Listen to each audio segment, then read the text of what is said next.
Welcome to Radio Who, What, Why. I'm Jeff Schechtman. We're just 100 days into the Trump presidency, and already every day brings concern about the state of government and of the nation.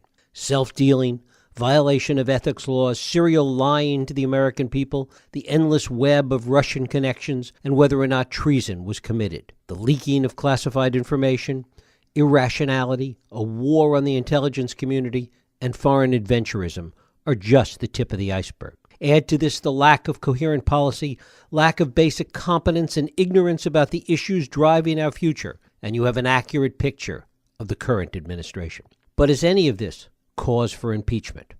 More important, is all the loose talk about impeachment just an easy way for Democrats and those opposing the Trump administration to avoid the very hard work of policy, of crafting arguments to oppose his policies, building coalitions, recruiting candidates, raising money, walking precincts, and winning elections? We're going to talk about this today with my guest, Allan J. Lichtman. Allan Lichtman is Distinguished Professor of History at American University. He was formerly the Associate Dean of the College of Arts and Sciences and Chair of the Department of History at American University. He's the author or co-author of 8 previous books, and it is my pleasure to welcome Allan Lichtman here to talk about his newest book, The Case for Impeachment.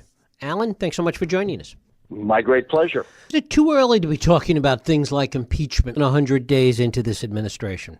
Well, normally it would be, but time is so telescoped under Donald Trump that it's not premature. He's been president 100 days, and it seems like he has been president for 100 weeks already. Already there are 2 congressional and 1 FBI investigation well underway on possible collusion between the Trump team and the Russians and their reprehensible attack on our democracy, and even, heaven forbid, some possible collusion between the Russians and Trump himself. Already, Trump has broken precedent and not divested himself from his business interests. Sure, his kids are running it, and by the way, they had largely run the day-to-day anyway, even before this, but he still profits from everything that goes on in his businesses. He did not divest like other presidents have. Sure, he would have taken a financial hit, but he still would have been a billionaire, and nobody told him he had to run for president. And there are so many potentials for conflicts of interest between the national interest and Trump's personal economic interest that you've got to be talking about possible violations of the Constitution and the law. And, of course, Trump brings with him unprecedented baggage. We've never had a president before who has bragged about sexually assaulting women, who've had some 12 women accuse him of sexual assault, harassment, and voyeurism. We've never had a president before with a history of flouting the law, going all the way back to what's truly documented as a violation of the Fair Housing Act, discrimination against minorities, to breaking the Cuban embargo, to serious allegations of employing illegal immigrants. We've never had a president before with such a history of lying. He lied in his business. He lied in the campaign. He's continued to lie as president, and he perpetrated the biggest lie in the history of American politics, that Barack Obama was not a legitimate president because he was born outside of the United States. That's just some of it, what's in my book, The Case for Impeachment.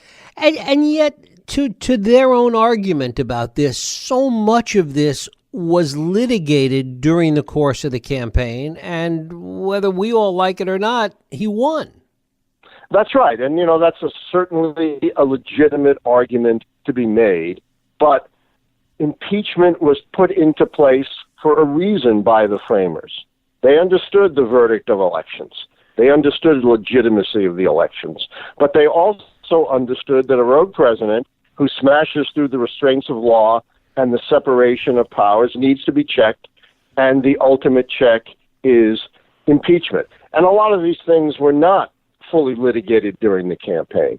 The investigations on the connection with Russia are still ongoing. We didn't have this kind of information during the campaign. We didn't know during the campaign how he might deal with his conflicts of interest. We didn't know whether he would divest or not. We didn't know during the campaign that he would put out his first travel ban so quickly, so irresponsibly, that he would trample on 50 years of respect for immigrants and not discriminating on the basis of nationality. We didn't know that he would claim absolute presidential power like he did in the courts and demean and challenge the courts. There's a lot we didn't know that has since come out since the election and since the inauguration of Donald Trump. And I wrote this book as a guide, not as a rant against Donald Trump. It's not political. I don't quote a single Democrat. I don't base this on his critics.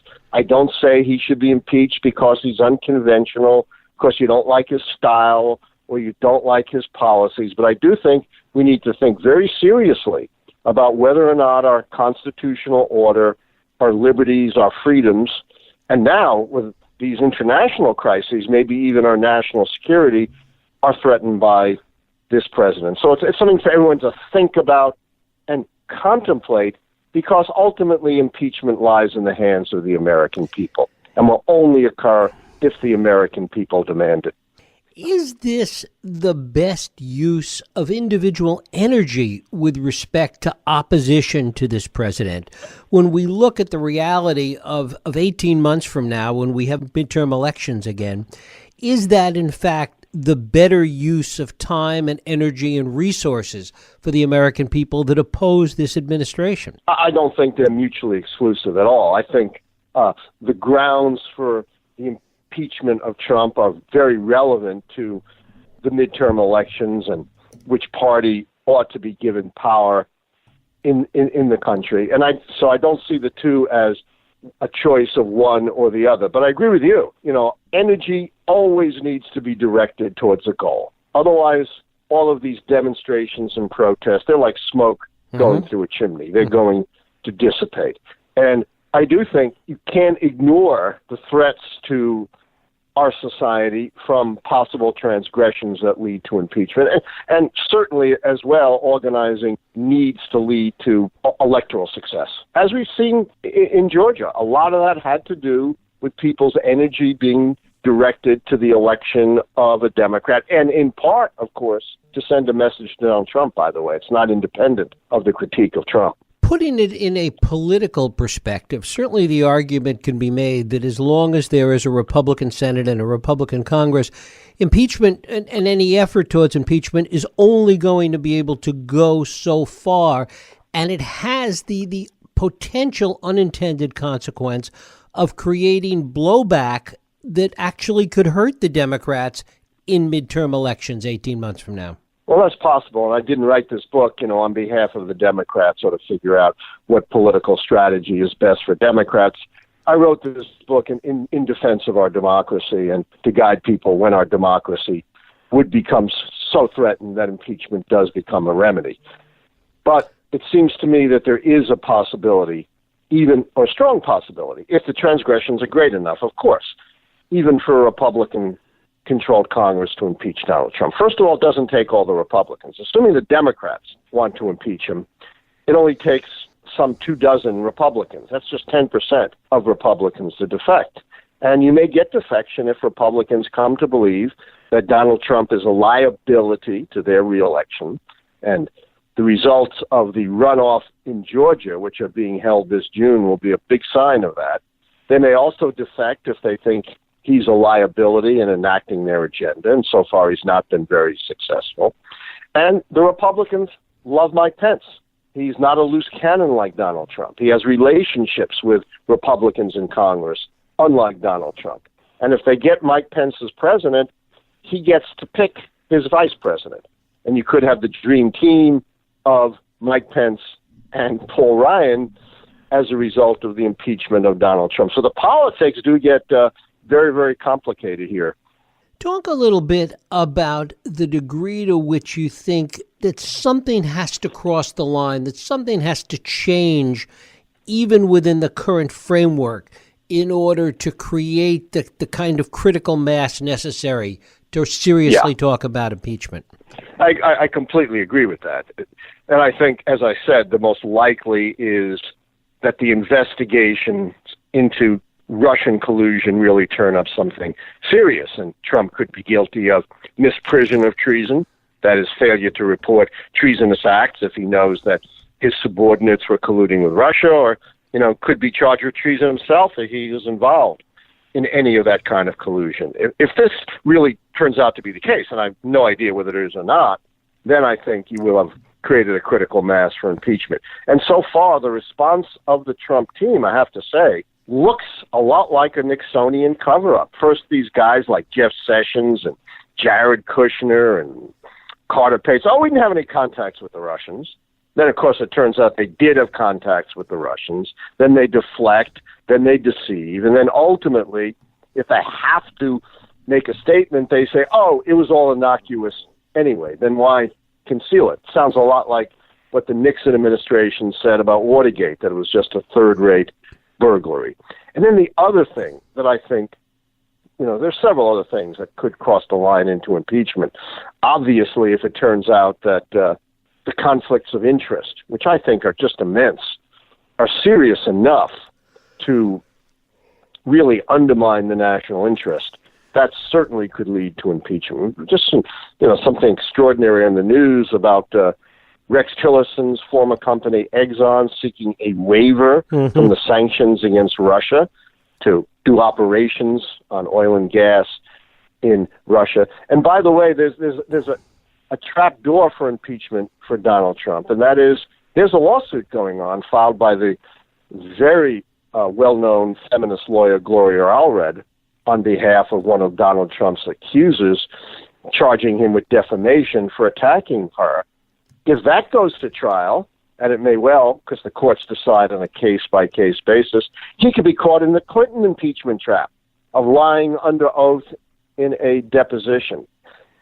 And perhaps my edgiest, most far out, but I think in some ways most serious ground, is a crime against humanity. Now, I know we think of crimes against humanity as genocide, but recently the International Criminal Court has prioritized crimes against the environment, which would certainly include climate change. And in 2009, a group of businessmen signed a letter to President Obama saying the science is irrefutable that unless we take strong action on climate change, the consequences will be catastrophic for the planet. I'm paraphrasing. Guess who signed that? Donald Trump, Eric Trump, Donald Jr., and Ivanka Trump.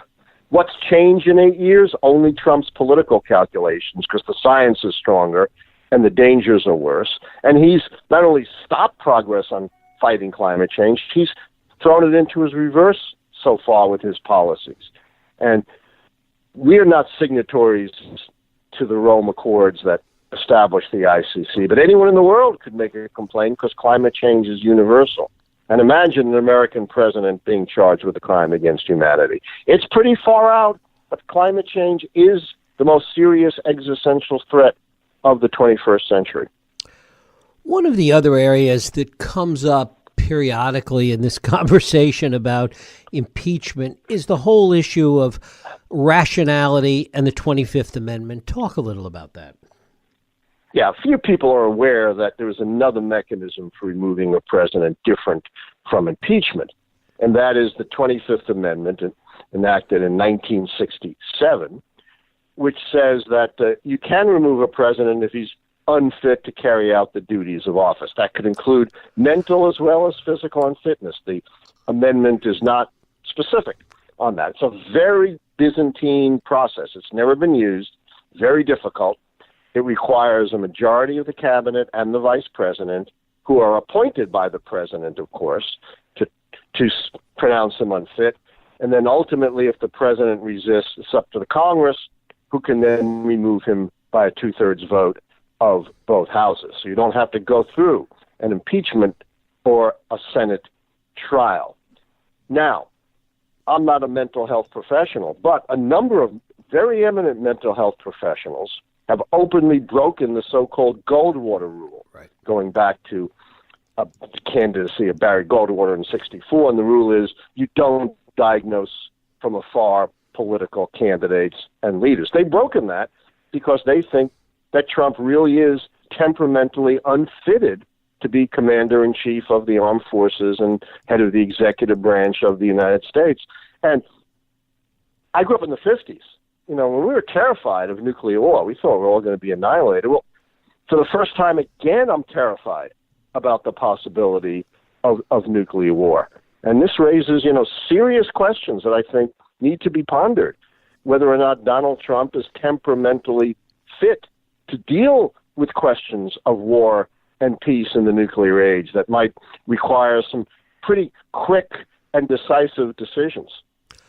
Where can we look historically, Allan, for precedent to deal with any of these issues that we're looking at today?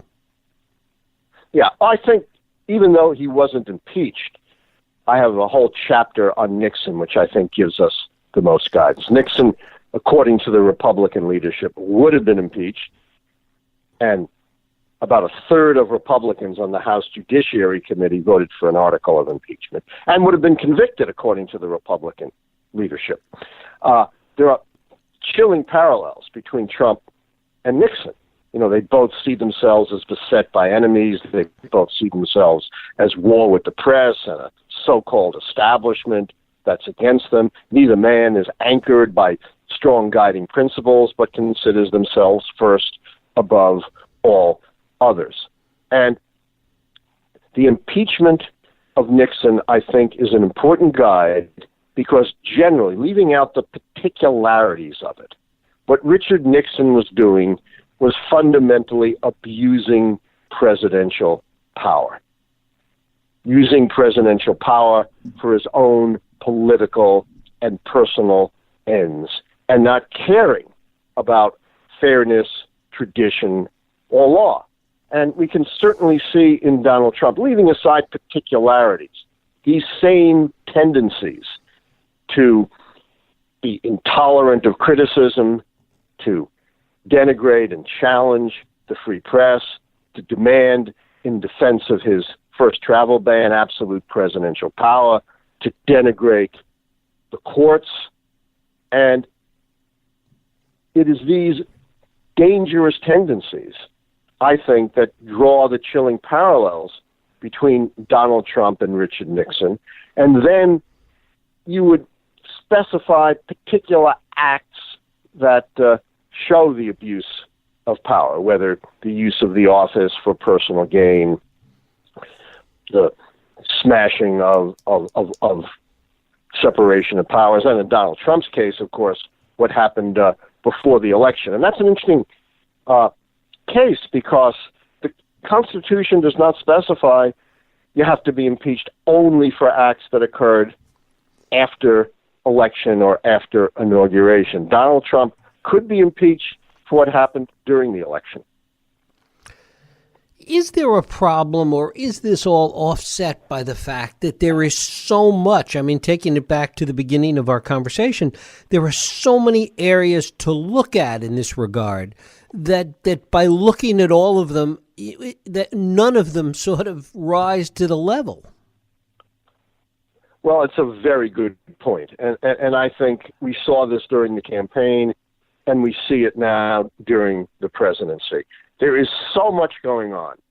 Virtually every day and certainly every week, he seems to be breaking precedent, be doing things that you hear the commentators say, oh, if anybody else had done that, they would be driven out of the campaign. They would be driven out of office. But this is Donald Trump. So it gets difficult to keep up, with all the falsehoods that Trump says, all the contradictions between Trump one day and the next day, 1 week and the next. And it can be overwhelming and numbing for the American people, which is why I said it's important to look at the administration holistically and look at the way in which it is using and perhaps abusing power, and then drill down to the specifics of it. And as you begin to do that, is it going to take an individual or group of individuals of either or both parties to really stand up and come forward in a patriotic country above party sense to really bring this to some kind of a head? You couldn't be more correct about that. Absolutely. It's not a process that's going to unfold unto itself. And I wrote this book in a patriotic sense. It's not a political document. It's a defense of our Constitution and our traditions. And nobody, this is what Republicans said when they impeached Bill Clinton. Nobody stands above the law. Nobody stands above the Constitution. Arthur Schlesinger, I quote him in my book, Schlesinger Jr. said, the genius of impeachment is that it affects the man, but not the office. It protects the office. It protects our democracy. But you're absolutely right. This cannot seem to be a wholly partisan maneuver. It can't seem to be something for political gain. Then it will backfire. You will get blowback. It's got to be, at least to some extent, a bipartisan effort. And some individual or some small group of leaders have to have the courage to say, we're going to put our country first above all personal and partisan considerations and take this risk, because it's a very risky thing to do.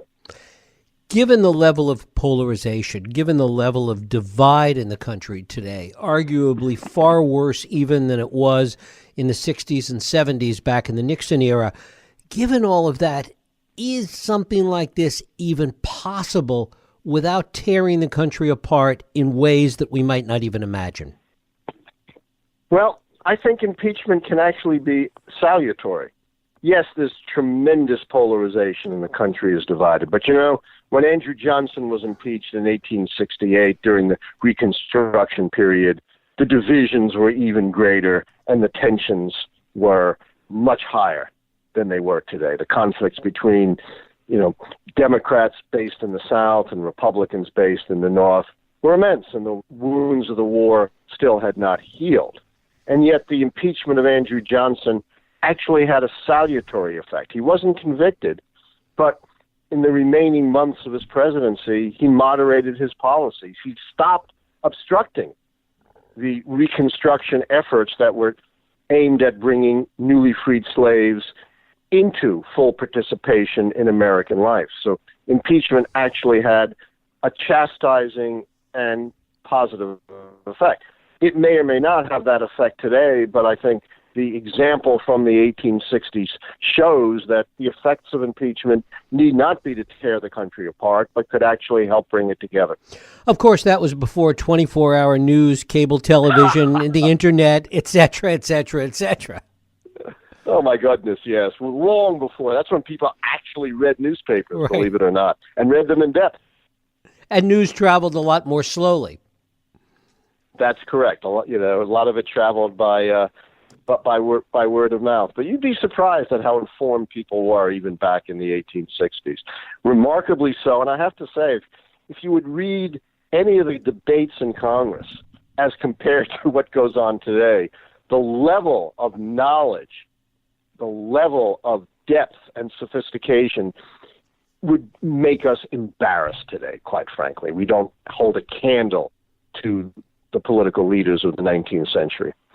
I think that the other thing that would surprise people if they went back and read all that is the level of vitriol in some of those arguments back in those days. Oh, yes. It was bitter. Look, we just fought a war. Hundreds of thousands of Americans had died. In today's population, there have been many millions of Americans. The South was utterly devastated by the war. Millions of newly freed slaves who had never tasted freedom before had to be integrated into the body politic. So you bet there was plenty of vitriol and bitterness and tension, which is why I make the point, we tend to think of our own times as unique, but they're not. Is there, do you sense a fear of opening up the Pandora's box of impeachment today, particularly in Congress, particularly in Washington? Absolutely, and legitimately so. Impeachment should not be taken lightly, and I point this out in my book, that, you don't impeach on policy, you don't impeach on style, you only impeach on serious threats to American life and society. And yes, impeachment should never, ever be taken lightly. But I also point out in the book that the Founding Fathers were very explicit in establishing impeachment as a peaceful remedy for a rogue president. Benjamin Franklin was very specific about this. looking at history, how are leaders previously removed or changed? Through revolution or assassination.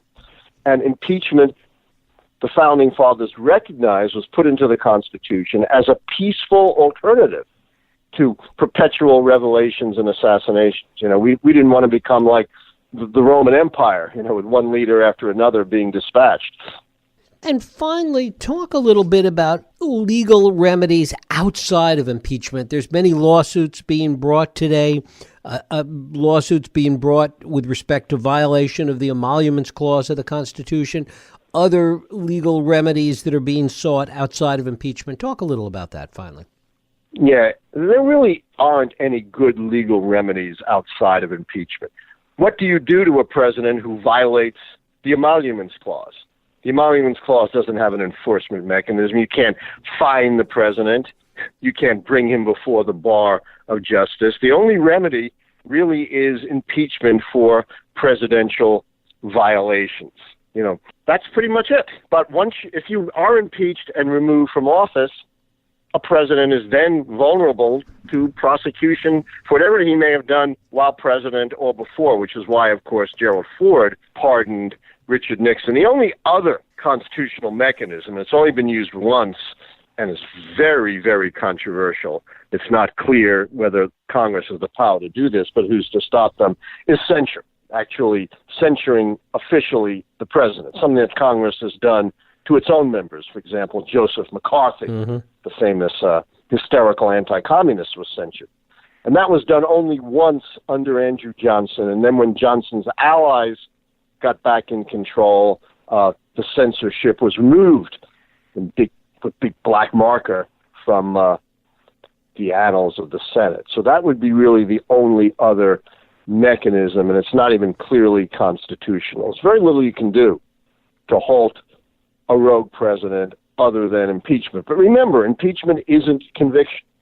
You still have to be convicted by 2/3 of the Senate, and that has never happened for a president. It's happened for about 8 judges, because they're also subject to the same constitutional provision of impeachment, and it would have happened almost certainly to Richard Nixon.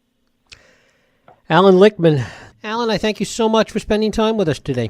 This was awesome. Thanks for the in-depth questions. I really enjoyed it. Thank you. Thank you for listening and joining us here on Radio Who, What, Why.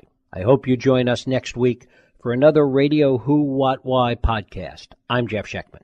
If you like this podcast, please feel free to share and help others find it by rating and reviewing it on iTunes. You can also support this podcast and all the work we do by going to whowhatwhy.org/donate.